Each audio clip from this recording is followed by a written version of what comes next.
A funnel cake in one hand, a corn dog in the other.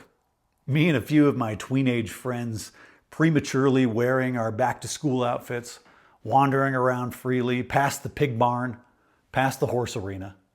The sweet sounds of REO Speedwagon echoing through the fairground. We stroll right past the classic cars with their hoods open and the antique tractor display and the booth handing out free buttons with the local politician's name on them. We are walking on this late summer evening toward a singular goal. The booth that sells the tickets for carnival rides. At the end of every summer growing up, we'd go to the local county fair.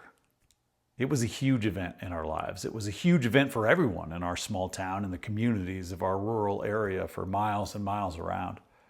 There were concerts and tractor pulls and goat races and arm wrestling competitions and all sorts of other entertaining Americana novelties. But the carnival ride area was our favorite part. Cheap and questionably safe. Roller coasters, spinny rides, teacups, bumper cars, adrenaline inducers, and vomit producers. The fair had it all. At some point, after we'd hit all the exciting rides, we'd step into a slightly calmer experience. We'd pull out the 3 tickets required for entry and walk in with a giggle. The Funhouse. This was essentially a 2-story semi-trailer outfitted with a maze inside that was meant to delight your senses and be a lower risk experience, welcoming anyone who could, fit in the door. Strange lighting, uneven floors, moving stairs, air jets to surprise you around some corners, kooky music, and of course the best part, the Hall of Mirrors. Angled, contorted, convex and concave, reversed, upside down, and situated across from one another to put your reflection inside an infinitely repeating pattern that hinted at another dimension. The Hall of Mirrors, it lingers clearly in my memory. As a kid, it is silly and playful when you first go in. But as you get older, the Hall of Mirrors starts to mess with your head a little bit. You start to really question stuff in there. Which reflection of me is real? What do I really look like to others? Which reflection of me is the real me? Is everything we experience just a contorted reflection of our uniquely shaped life lens? Why does that one mirror make me look so fat? All the important big questions of life, stuff like that. Are reflections reality? I'm not sure. Is our physical experience based mostly on simple reflections of reality? Also, not sure about that. I doubt the designer of my local county fair's Carnival Funhouse intended to create an epistemological experience that would haunt me for decades, but here we are. This memory has me reflecting, pun intended, on that passage you've probably heard read at a wedding service, 1 Corinthians 13. Paul's poetic passage about love being patient and kind, yada, yada, yada. Towards the end of the passage, there's one verse in particular. For now we see only a reflection, as in a mirror. Then we shall see face to face. See, Paul's writing about love, not because he hoped to be quoted in matrimonial vows, but because he was trying to convince the readers in Corinth that love is a radical lens through which to see the world.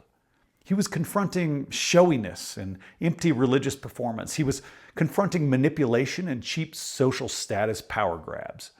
Love in this context is not sappy or cute. It is a revolutionary way of living like Jesus. It is a lens through which to see the world. Paul was walking into a house of mirrors and ignoring all the reflections that get the most attention. He was walking past the reflections that were obnoxious and flashy. He was walking past the reflections that were exaggerated and wacky. He was only interested in the reflection that was shaped like love. We can choose which reflection to see the world through. We have agency to stand in front of the mirror of our choice. Why not choose the mirror that reflects back love? When we read the Bible, for instance, why not read it through the lens of love? Why not look for evidence of grace and beauty and forgiveness and unconditional loving kindness? Our life lens reflects back truths in the shape it's designed to reflect. Every person's interpretation of the ancient stories, poetry, and parables so many of us hold so sacred is just that, one person's interpretation, a reflection of one person's life lens. That reflection can be beautiful and helpful and loving, or it can be toxic and painful and dangerous. It depends on the shape of your lens. And we are mirrors to each other, aren't we? We walk around reflecting back toward the people we encounter that which we've designed our lives to reflect. Does your lens reflect back love? Or is it misshapen by pain and fear and trauma, distorting your encounters and angling the light in strange ways? Maybe the enemies you imagine out there are just poorly shaped reflections caused by the shattered, fragile glass of your soul.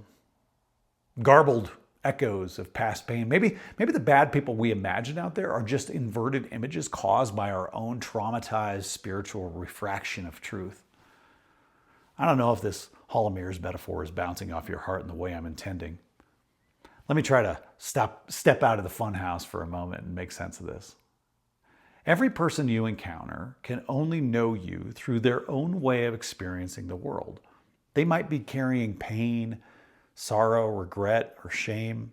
They might be holding on to an old belief that you need to be saved, or that you are inherently bad, or that you are less worthy than others.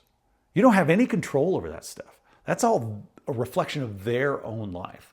But you do have control over how you know them. You can choose to look at them lovingly. You can choose to demonstrate forgiveness and unconditional love. You can choose to lift them up. You can choose to reflect back their inherent magnificence.